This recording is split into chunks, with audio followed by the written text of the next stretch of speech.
we have uncovered wonders undreamt by our ancestors who first speculated on the nature of those wandering lights in the night sky. We've crossed the solar system and sent ships to the stars. But we continue to search. We can't help it. A central element of the human future lies far beyond the Earth.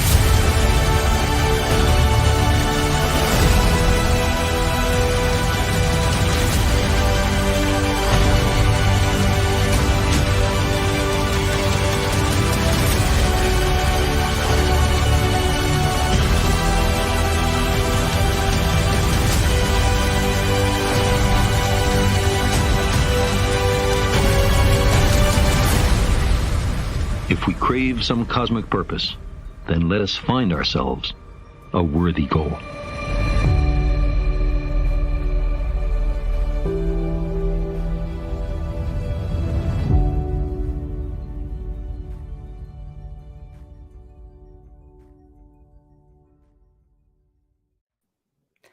Hello, space and James Webb Telescope enthusiasts.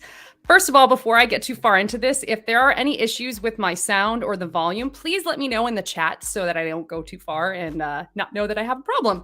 I am Space K Sarah, and I am your host for this exciting live stream Q&A with NASA's Associate Administrator for the Science Mission Directorate. That's a mouthful. Dr. Thomas Zurbuchen, otherwise known as Dr. Z. Again, I'm Space K Sarah, and I am a professional science communicator, amateur astronomer, and an astrobiology fanatic. I'm also extremely excited about James Webb. The James Webb Telescope is the largest and most powerful space science telescope ever constructed. With it, we will be able to see further back in time than ever before. It has four primary purposes: to search for light from the first stars and galaxies that formed in the universe after the Big Bang, to study galaxy and formation and evolution, to understand star formation and planet formation, and to study planetary systems and the origins of life. The telescope is an international collaboration between NASA and its partners, the European Space Agency and the Canadian Space Agency. Thousands of engineers and hundreds of scientists work to make Webb a reality, along with over 300 universities, organizations, and companies from 29 US states and 14 countries. It launched in December of 2021, and now the exciting moment is finally almost upon us. The James Webb Telescope team is set to release the first official images to the public July 12th, which is almost a week. Less than a week. Oh my gosh, it's less than a week. So exciting. I'm now going to bring in my guest, Dr. Z, who has gotten to see these first pictures. He brings a wealth of scientific research, engineering experience, and hands-on knowledge to NASA's world-class team of scientists and engineers. He sets the NASA science strategy and inspires the teams to carry it out. We first connected a couple of years ago, and I am so thrilled that he asked to do this collaboration and partnership with me. As a reminder, interact with each other in the chats, and in a little bit, I will be opening the floor for questions to come from the audience. While I cannot promise he can answer all of them, I will do my very best to forward on to him what I can. And if the chat is very busy, I do apologize in advance. I might miss some of your questions, but I'm going to do the best that I can. So, without further ado, the guest of honor, Dr. Z. Hello. Hey, good to see you. So excited. To see you too. I am so thankful for you to do this with me again, by the way. So thank you so much for being here and taking time out of your undoubtedly extremely busy schedule. Well, I'm so excited to be here with you, and just want to thank you for all the great work you do. I mean, you and I connected years ago because we have some history in common, we've really learned how to appreciate the wide open sky, right? Because in so many ways, our initial experiences were more closed off. So yes, I just really resonate with what you're doing and your outlook on this. And Webb is really the quintessential opener of new ways of looking at the universe and at our history. Yeah, definitely. That's part of the most exciting part about the James Webb Telescope and what it's doing for me, for sure. So why don't you tell us? Let's start with a little bit about your role at NASA. Like I said at the beginning, you're the, that big mouthful, administrator, associate, doctorate, and somebody even was like, "Wow, that's a lot." So tell us a bit about your role at NASA. So I think the most important thing I want to say up front that everything that we do, whether it's a mission or kind of run a big organization like the one I'm going to talk about, which is the Science Mission Directorate, you do that as a team, not as an individual. So I just happen to be, and I'm very excited to be kind of at the head of that team right now. So the Science Mission Directorate is kind of in the overall NASA, which is about 25 billion or so. It's roughly 8 billion is science. And of course, it covers everything from astrophysics, we're talking about right now, all the way to looking at our own planet, the most beautiful planet we've ever observed, our Earth, the future, kind of the destinies of our children. Their children are here, and everything in between, right? Kind of microgravity work, kind of planetary sciences, and also looking at our star, the sun, and the space between the planets, which is the realm of heliophysics. So we have something like 130 or so missions that include anything from the Hubble Space Telescope to James Webb Space Telescope, but also Earth science missions, including the missions we built that this morning, if you're in the US, gave you your weather forecast, largely together with our cross-agency partners, NOAA. We're doing that each and every day. So my job is to lead that team that basically at the agency really is enabling those missions. That's awesome. And so you kind of touched base on our history and our kind of shared experience of how we had our foundation. Did you ever imagine that this would be where you would end up someday professionally? No, that's an exclamation mark, right? Kind of, I mean, it's like, so first of all, you can sense, and you already mentioned I have an accent. I grew up in Switzerland, right? Kind of, I was not aware that anybody could ever work at NASA who grew up abroad, right? I grew up in a small mountain town. Frankly, I was just there a few weeks ago and, looked at the stars, from the same roof that I kind of observed as a little kid, right? And of course, for me, the sky was always kind of a broad kind of escape in many ways of things that where I grew up, where I wasn't perhaps as comfortable as others in their environments. It's a very small town, but in many ways also small because of other reasons. And I, did an education. I just want to tell you what the power is of a public education, right? I did a public education, studied physics, astrophysics, and frankly, I went to the US not because I wanted to do that. It's because I couldn't find a job in the UK, which is where I wanted to go, because I didn't necessarily want to leave the European continent. Best thing sometimes happens when people tell you no. And so basically I went to the US in 1996, right after my PhD, 2 weeks afterwards, and had a career as a university professor, educator, kind of innovation leader, and now here at NASA. That's amazing. And yes, the power of, sometimes I think it's maybe not the right way of phrasing it, but like spite. Sometimes spite is a great motivator. The power of someone telling you no can really drive you forward. What would you say is your favorite part about your job? And then we'll move on to telescope questions. Well, look, I mean, I think that the coolest thing about the job, it's kind of, I think of it like a medal with two sides. On the one side is every day we're making history here, right? Kind of whether it's preparing a Mars sample return, the first round trip to another planet, whether it's preparing Dragonfly to investigate the atmosphere of Titan in a rotorcraft, a helicopter on Mars, whether it's our observations of Earth science, ICESat-2, which is measuring right now the ice levels over the polar regions of the Earth, 10,000 times per second. And so, we're making history every day. So that's one side of the medal. The other side of the medal, it's I see amazing teams, and they relate to each other, right? Again, making history relates to amazing, diverse teams that come together and can do something that each one of them cannot. So I'm an eternal optimist because I see those two things. Yes, it is possible to make history, but equally importantly, or more importantly, yes, it is possible to be part of a team that can do really make a dent in the universe, if you want, really change how we understand that, how how we go forward, how we think about ourselves. So that's my favorite thing, just that confluence of two things. That's great. All right. Telescope questions. I am going to start though with Hubble. My dog's name is Hubble. I named it after the Hubble telescope, so it's a little dear to me. And I was just curious, what does the future hold for Hubble? Do you know? Well, so first of all, we're really excited about Hubble. Just had its 31st anniversary. And it's really, frankly, one of the most productive missions ever in the history of science, certainly in the history of NASA science, with still at this point, 1,000 publications or so or more per year. So what many people think when we talk about Webb is like, oh, we're going to replace Hubble. Absolutely not. What we're trying to do is run Hubble and Webb as long as we can in parallel, because the Hubble looks at the world, at the universe, very differently. Remember, it's in low Earth orbit. Its primary mirror is 2.5 meters. So if I stretch out my arms and my legs, I'm just about, like I could just lie down on that mirror across.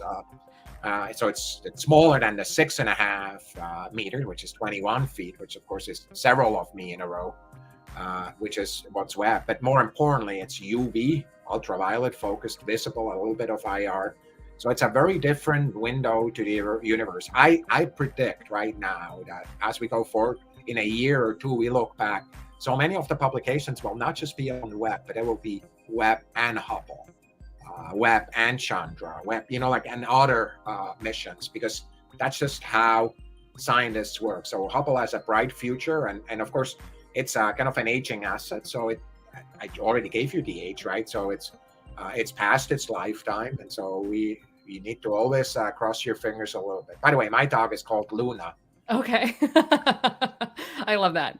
I love how so many people in the space science communication world and people in science like to name their dogs after different things that mean something special to them. I actually, little backstory to that, live very close to Yerkes Observatory, which is where Edwin Hubble did his master's work. So I kind of actually named my dog Hubble in honor of that. But yeah, so you kind of touched on this already, but I wanted to focus now on the Webb telescope, and you also touched on the age of it.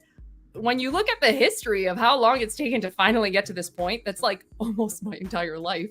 And what would you say is the one thing that makes Webb just so incredibly unique compared to all the other telescopes that we've already sent out? And you kind of touched on that being not in low Earth orbit, but is there anything else you can think of that might make it, to you, that unique?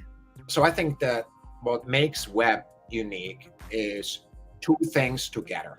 The first one is it's a large telescope and it's a cold telescope.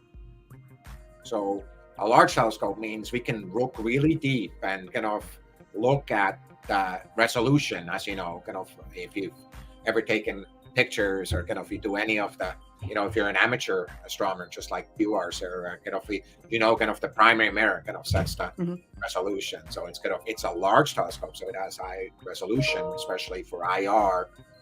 But it's a cold telescope, which allows us to look at the universe in that infrared way. So think of it, it's like faint heat signals coming from the deep universe, and we can image those. And that you need to be a large telescope and a cold telescope. So those are the things. Everything else is related to that. The fact that it's not in low Earth orbit, it could not be cold enough in low Earth orbit, so it needs to escape a million miles, the opposite direction of the sun. It needs a sun shield. It has a lot of pieces, but it's large and it's cold. Yeah, and that actually, I have a few clips here that show, just different images of Webb, and one of these is the orbit that it's in. So I'm going to share that really quick, and you can talk through this too. I know a lot of people when it launched and it was like it's going to reach the L2, and a ton of people were like, "What does L2? What does that mean?" And so, could you explain a little bit about L2? And I'm going to show this video now. Let me find it.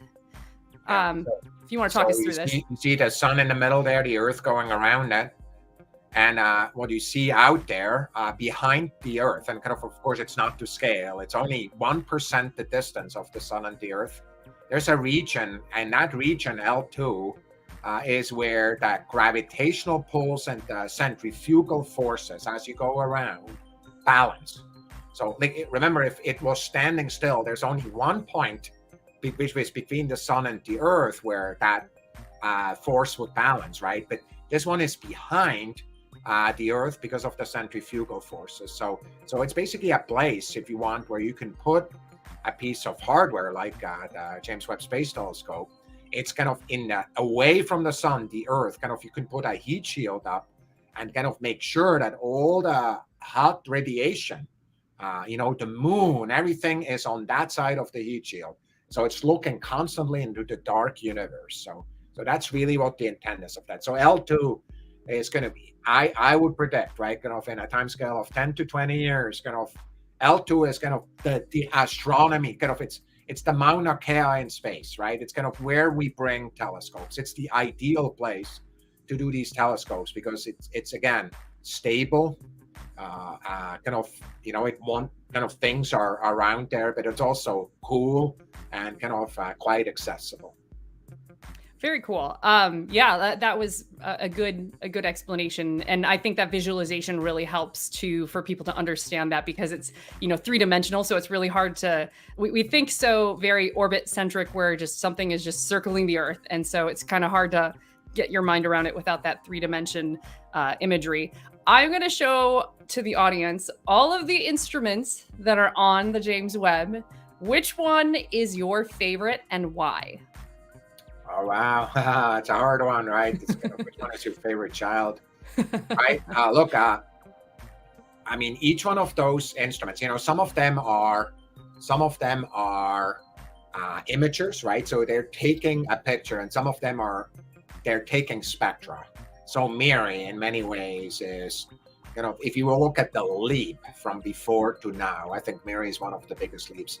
I would say that you're going to see both on next week, but also kind of in the next years, you're going to see MIRI many times, because it's really looking into that coldest part of the emissions, but it's doing so by splitting up the light. So you can look at the galaxy and say, this is a really old galaxy. Well, prove it.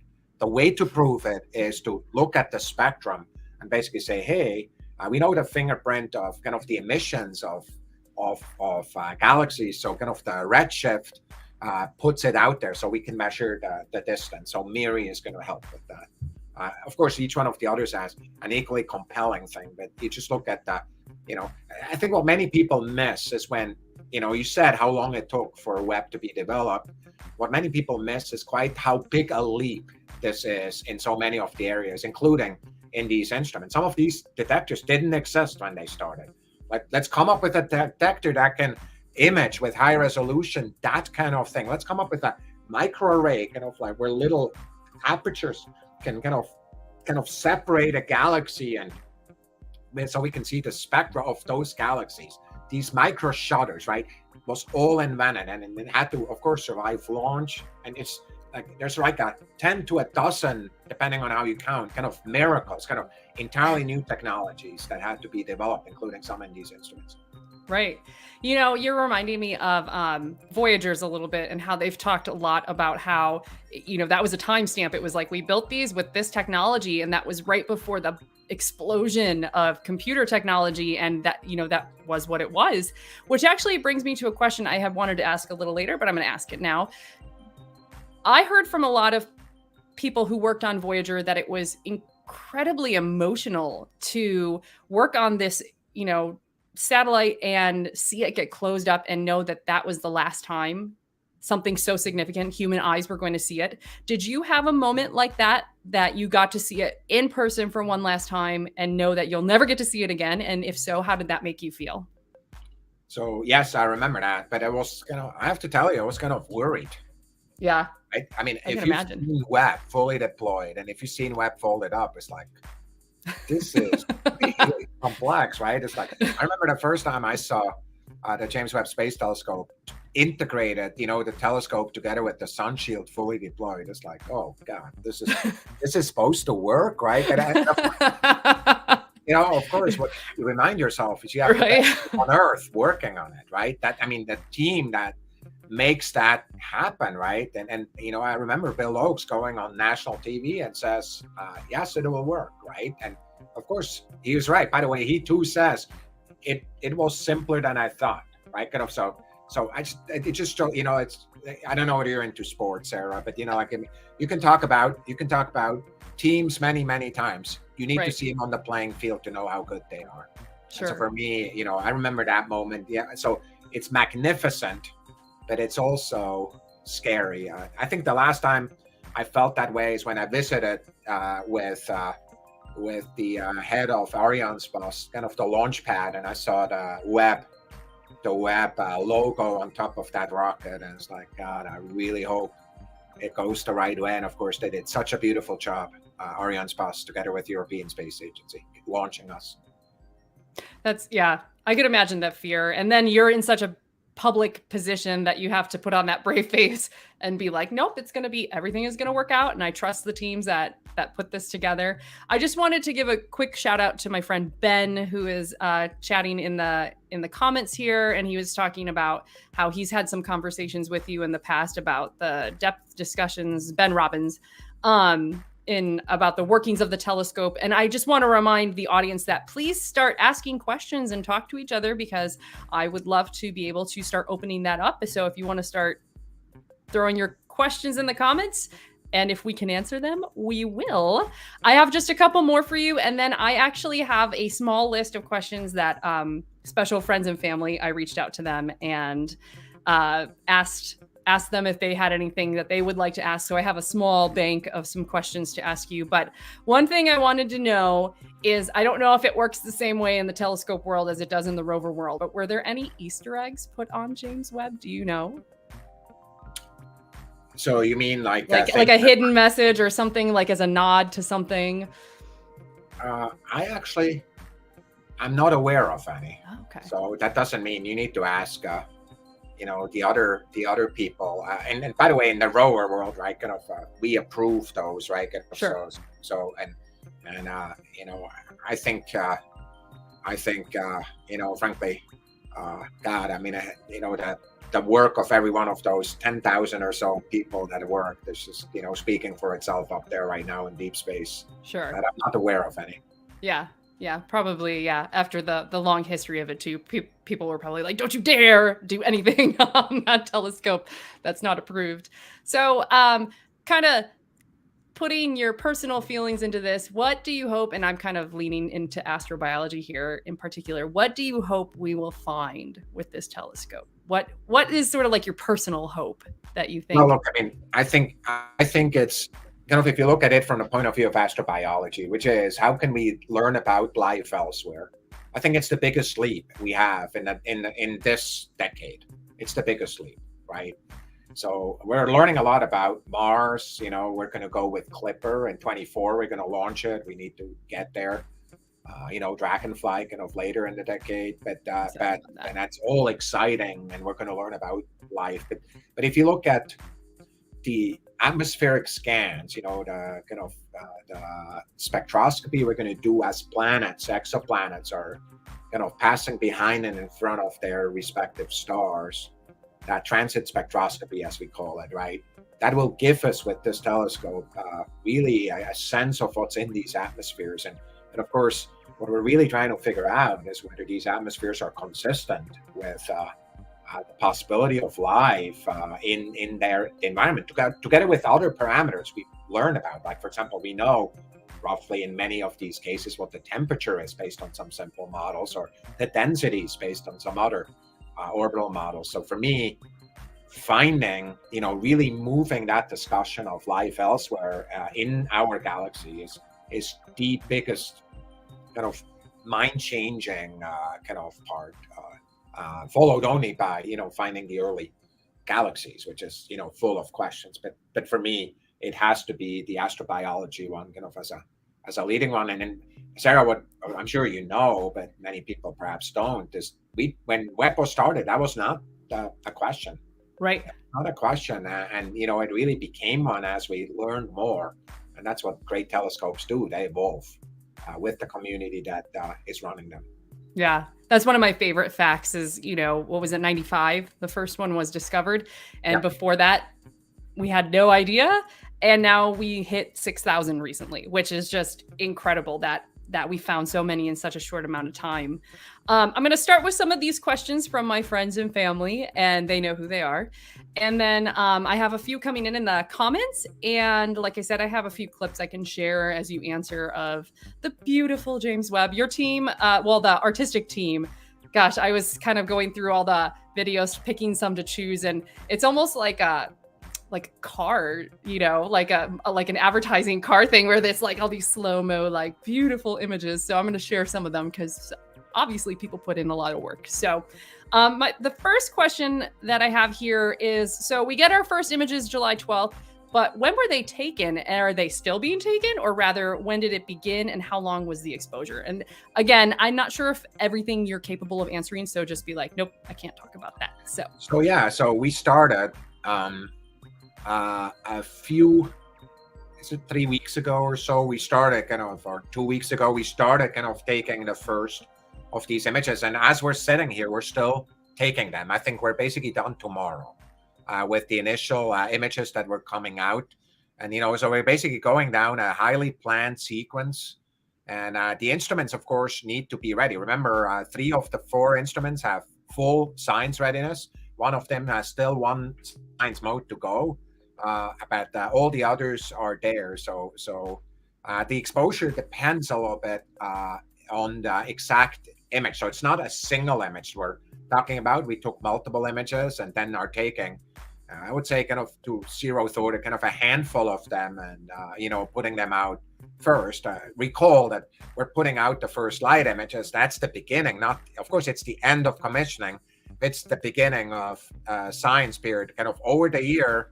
Next years, we're going to have many amazing discoveries and releases of these images. But those, as I said, we took in the last few weeks and just are closing off the taking of the images now as we go. Awesome. Well, that was a great question. That was from my friend Ben. This is actually another Ben. I'd love to pull an audience question now. He wants to know. His question is about the micrometeor impacts and how significant have they been, and were you anticipating them, and how does that affect the longevity of the spacecraft? So first and foremost, we knew that there's micrometeorites. We know that from other missions, and we expected one a month. We expected small one a month, and basically from measurements we've taken, you know, the WIN spacecraft, which is currently at L1, which is 1 million miles towards the sun, not away from the Earth. You know what I mean? On the opposite side of the Earth, towards the sun. It has a big antenna, and when you hit the spacecraft, there's these evaporated micrometeorites create a signal. So we know from them what it is. Now, the one thing that we didn't expect is there was one event, and we talked about it, is that it was heavier. And it based on the model that we have, we're a little bit worried that it happened to us earlier than we expected. Okay. Of course, it's n equal 1s, right? We have one of those, and you always want to react to that, but not overreact. So, of course, the biggest question we have, remember, we've never built a dust detector which is that enormously big, which is what we have now, right? So, I said, you know, I talked to the lead engineer, and it's like, well, you built the biggest dust detector in the history of NASA, right? It's like, did you have to do that? But so basically the biggest question we have is if you look at the distribution of these dust grains as a function of abundance, are there more of these heavier things than we thought? And we just don't know. We talked about it like we always do, transparently with everybody. When it's something happens that's a little bit our worry, right? We talk about it. We think we can do a lot of things to help offset risk. One thing we could do, for example, you know, we're flying, as you know, with the Earth is flying through the the solar system at 30 kilometers per second. And so what we can do is if you want to put the back into the ram direction. So at the back, the telescope is a lot more solid than the front. So if most of them come from the back, we can, do all the signs we want to do, but slightly differently organized, flying backwards, so to say. So okay. So we're thinking about it, but there's something new we learned, but we don't know yet exactly what it means. Sure. Actually, this is a good segue into this question that somebody asked me. He said it's a bit of an odd one, but we've already heard it's exceeding expectations and it's amazing. But to that said, what's the biggest disappointment or limit? And maybe it's not the telescope itself, but maybe it's the cosmic dust and the rocks potentially hitting it. So look, I mean, we are setting up the most magnificent telescope we've ever set up in space, right? So at this moment in time, we're not seeing the boundaries. But if you looked at the things that worry us, right? I already told you about this, the micro meteorites. Of course, there's a lifetime to the mission. There's cryo coolers. They have a lifetime. And you heard that because of the accurate injection of Orion's bus into orbit, our lifetime went from 10 years to fuel lifetime to 20 years or so. So that was a limit that we thought about, and we're going to learn a lot as we go. At this moment in time, frankly, the limits are not on our mind. With everywhere we look, frankly, this team has exceeded what we expected. That is good to hear. We always want good news. Like you were saying, it was a little nerve-wracking to know how many points of failure it was to get it up there, and then for it to successfully get there and do what it's been needing to do is amazing. I want to ask a question, actually. So this is kind of like three people's questions all tied into one, because you were in the media broadcast a couple of days ago, and you mentioned that seeing these first images was incredibly moving. And so myself and my boyfriend, and actually somebody in the comments, also asked, what was it about these first images that moved you so significantly? Was it the details? Was it the color? Or was it just more the magnitude of what you're seeing? Right. So I don't know how many people who are watching here are have children, right? So, but so if you see a picture of your kid, perhaps it's a ultrasound scan, or it's the a child perhaps of one of your relatives. So when you look at that picture, it's moving for two reasons. First of all, the picture, and secondly, what it means to you, right? So for me, what I saw in this, and by the way, I've not seen all the pictures. I just saw two of the 5 or so that we're going to release, because some of them, as I said, were still taken. But what I saw there was the deepest picture of the universe was ever taken in the history of humanity, right? And so basically it felt like I think of it like the curtain is opening, right? Nature is giving up a secret, right? And for me, that's a historic moment. It's important, right? It's at the end, as humans, that's we just made the space a little bit bigger that we live and think in, right? And so for me, that's why I got emotional. So it's the picture itself. Some of the pictures look a little bit, they have some similar, they're galaxies. So, you've seen galaxies from Hubble. Well, those galaxies are deeper. They're, it's, whatever, right? There's the picture has specifics that are just wow. But the point is, what it meant to me is what really made me as emotional, right? It's the heart and soul of all these people that got us there. But at the same time, the magnificence, the moment of learning something new about nature, being right there. When I saw it, I don't know whether there are more than 10 people that had seen it on Earth, right? And the good news is you're going to see it, right? Yeah. Next week, it's going to be billions are going to see it. Again, a new way of looking at the universe. And yes, we can do this as individuals with mistakes, with challenges. We can come together in teams and do this amazing work. I mean, that must be emotional, right? It's so hopeful. It's so great. Yeah. Well, and there was a reason when I started this that I picked the trailer that had Carl Sagan talking over it. And two reasons. Well, first of all, I love Carl, but there was a little clip quickly of Voyager, and in my mind, you keep saying we're seeing things for the first time, and like I said, it reminds me of that particular mission and passing by planets that we had only seen with little telescopes on Earth that were fuzzy blobs, and these firsts, they're less common, but they're still like just as exciting when you finally get to see something that's further than anybody ever has in the history of humanity, and think of the billions of people who have come and gone, and and we get to experience that.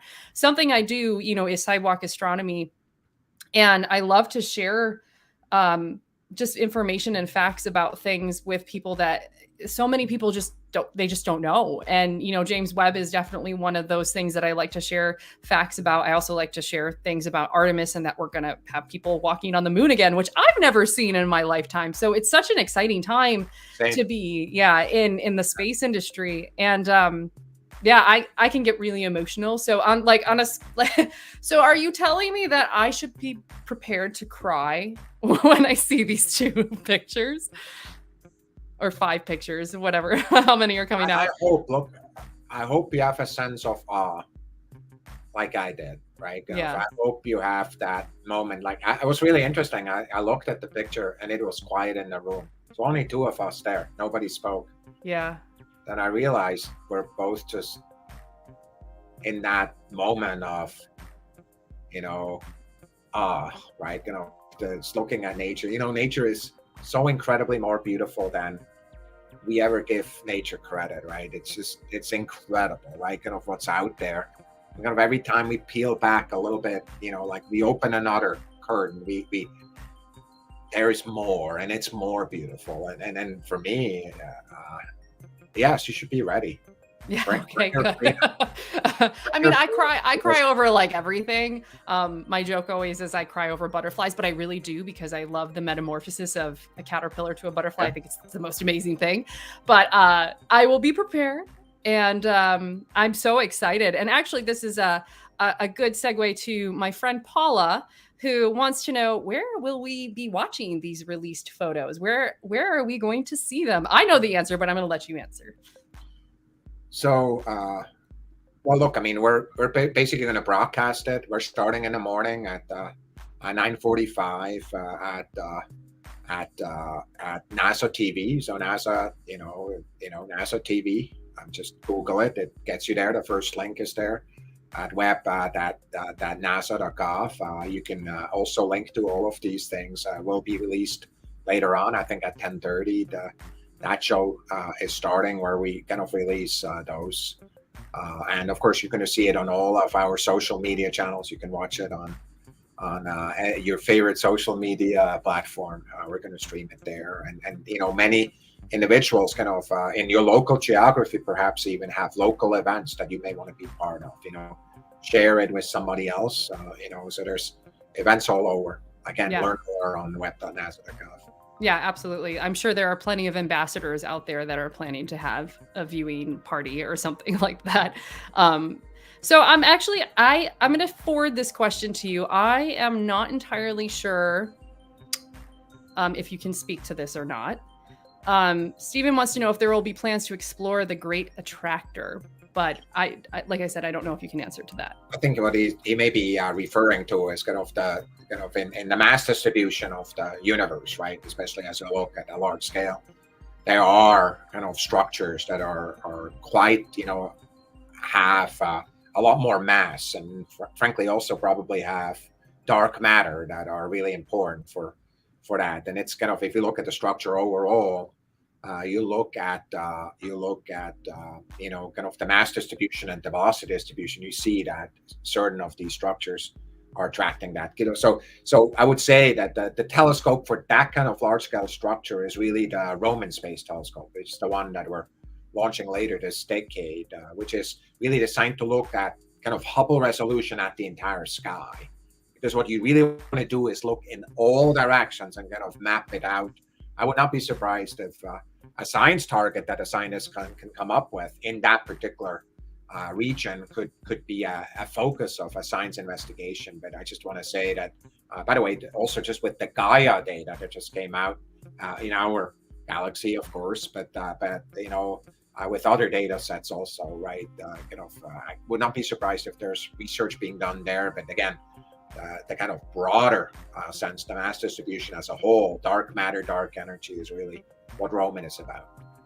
It is, by the way, so impressive how much you know, because my joke always on my radio show is that I'm like, I know a lot or a little about a lot, but not, not a lot super, in depth about anything in particular, because I have an interest in so many things, and it's so difficult to be an expert in anything, and so much, science and studying. For example, I know a lab that I affiliate with here in Northern Illinois where I live, and they have some astrobiology grants through NASA. And, all they're doing is studying bacteria in soil, and learning about that one little bacteria. And there's just so many things to know and understand. And it's, obviously your job to have a good grasp of all the things going on. So, and of course, there's much I don't know, Sarah. What I want to put a commercial in is, I'm just a really big fan of reading a lot of science, right? If you looked at my bag, if I walk around or get on a plane, there's a lot of things I read in there of different fields. And you all can do that too, right? It's just kind of show interest, learn these things. And by the way, if I really want to understand deeply, I go talk to a specialist, and I'm not a specialist of those things. That's true. Yes, that's why we have interconnected team, right? So that way we can lean on each other where our knowledge has gaps. I only have time for a few more questions. So if you're out there in the audience and you want to ask a question, you're going to need to get them in within the next 10 minutes or so. I like this. This is a great question. Music Finable wants to know, will we be able to purchase authorized high-def poster size or bigger prints of these fantastic images? Any thoughts of making wallpaper rolls to paste on my ceiling?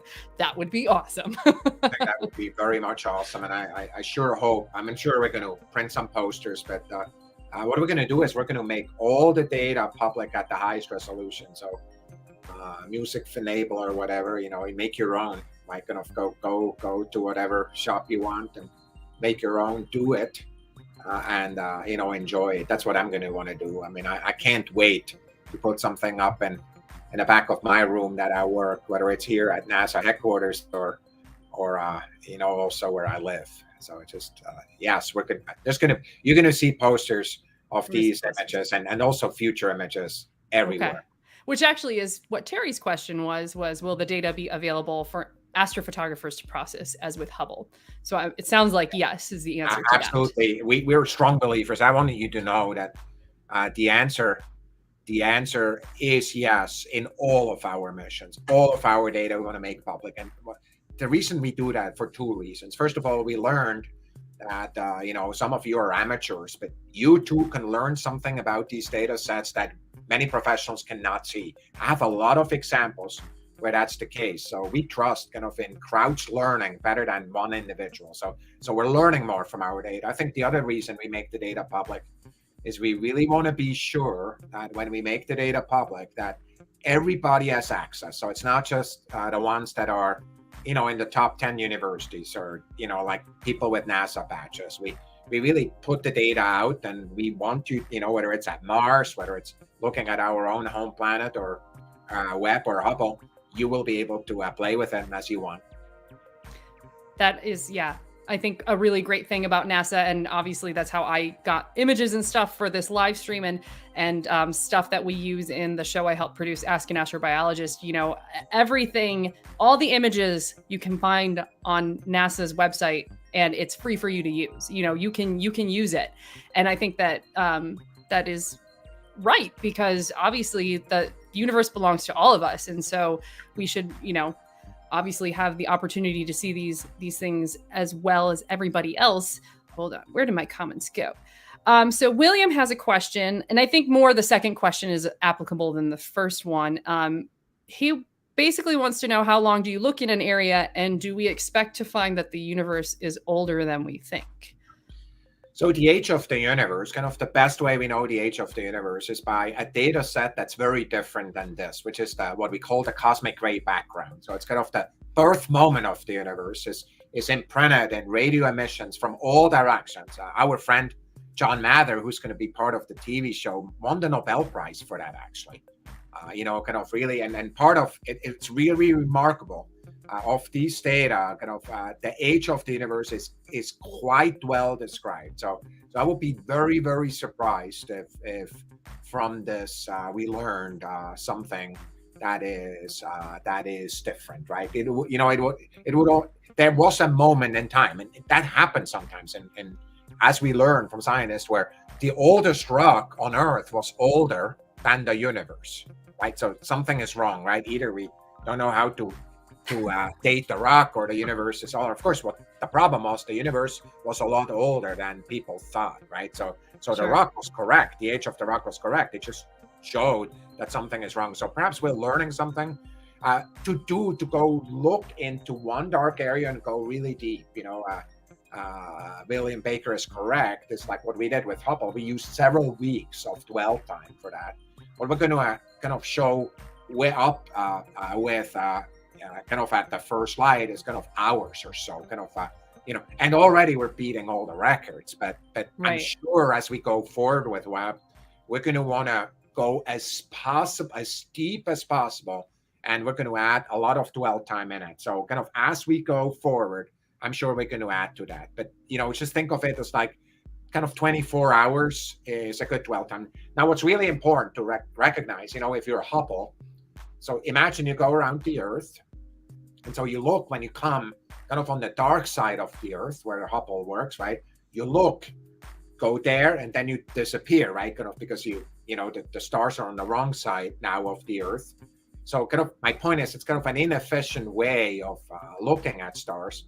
In Webb, kind of if you spend 24 hours, you get a lot of seconds of observations, because basically you just sit and stare, because the Earth is not in the way and neither is anything else. So that's really one of the magic kind of characteristics of Webb, as opposed to Hubble or other both ground-based and space-based telescopes that are near Earth. So yeah, we're just starting this adventure.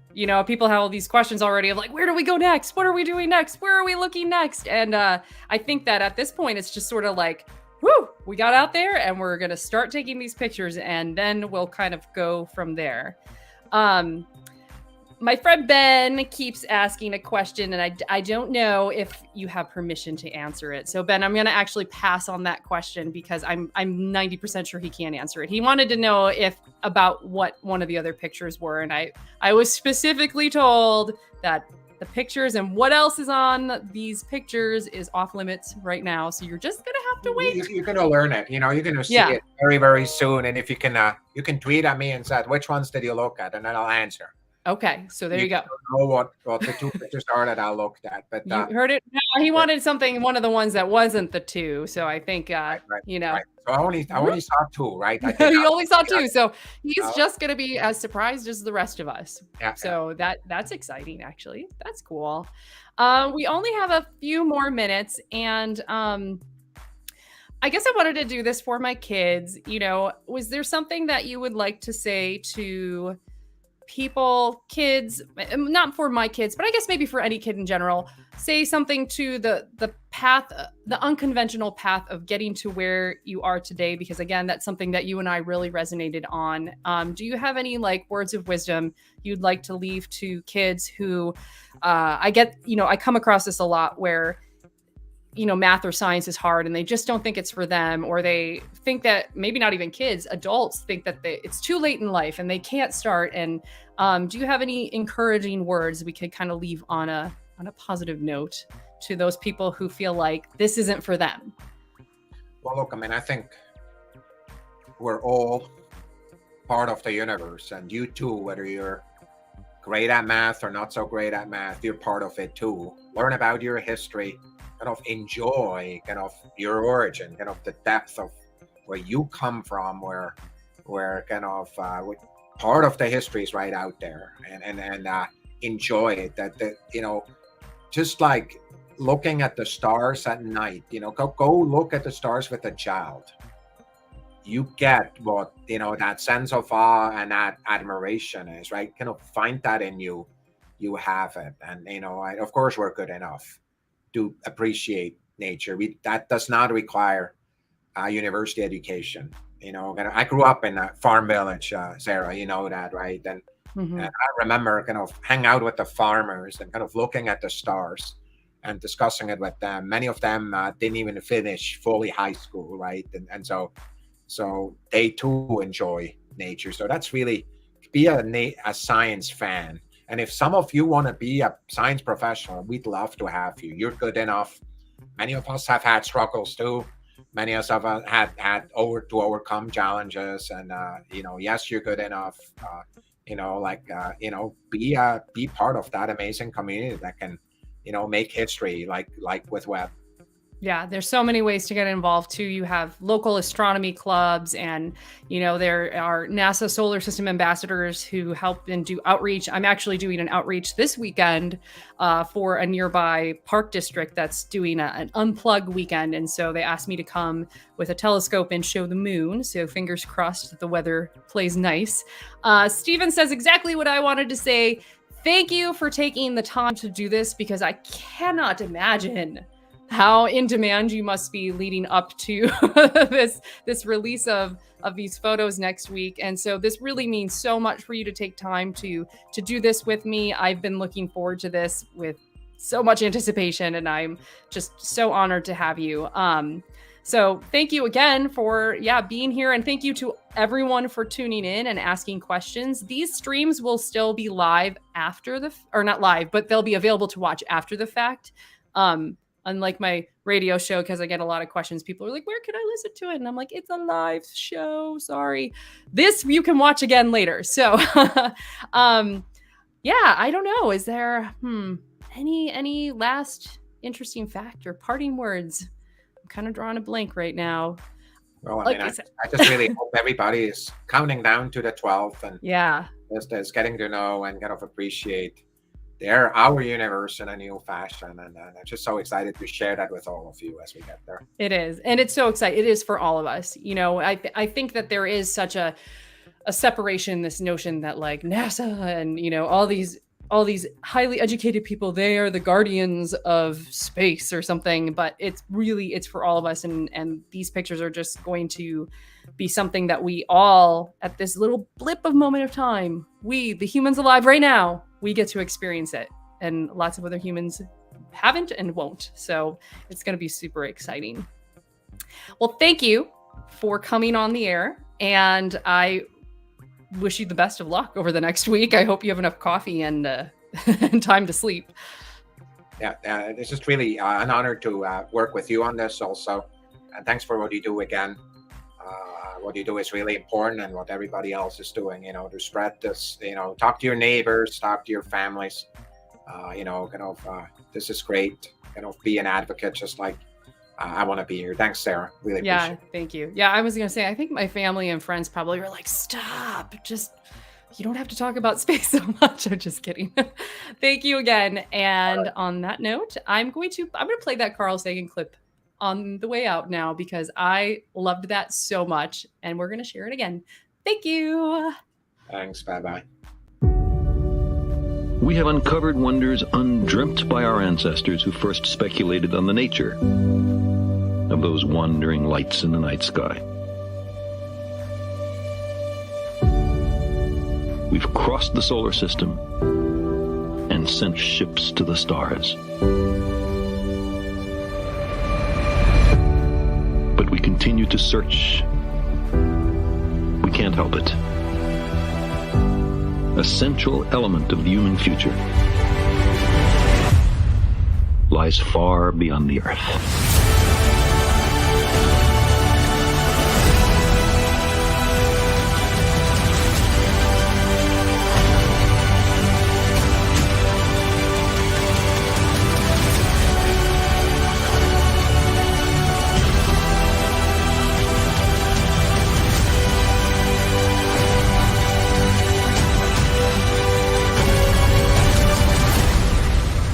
If we crave some cosmic purpose, then let us find ourselves a worthy goal.